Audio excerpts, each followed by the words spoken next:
Господин полковник, я что-то нашел. Вид, пишите. 鬼呀，让我安静点。我现在不能帮你们。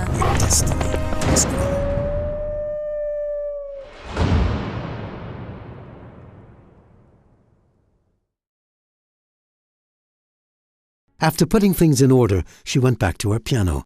She was exhausted. Night was falling, and from the little window, the silhouetted trees on the hill with their long hooked branches stood tall in the moonlight. When she was engrossed in her music, and she allowed it to take over her being, it was a huge relief, like stepping into a warm, relaxing bath. She would close her eyes, and gradually her fingers seemed to be playing all the instruments in the orchestra.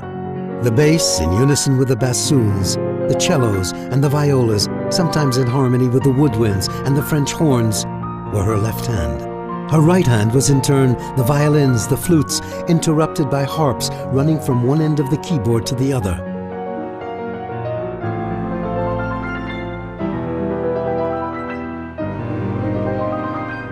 Then her hands would rise and fall with all their strength.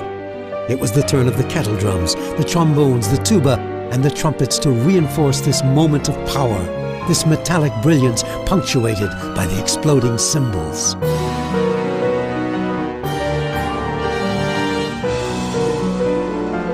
It was an exhilaration of colors and sounds, like an hypnotic trance during which you had to surrender yourself in total self-abandon. Helena would feel herself being swept away as if she were falling into the void and letting herself float and be crushed in the air. With her eyes closed, she was caught up in a whirlwind of space and time, with a mixture of voices, shouts, a dark violet-colored sky, and the ever-increasing sound of an orchestra. It even seemed to her that her keyboard had been transformed. The instruments were no longer coming from her, but from around her.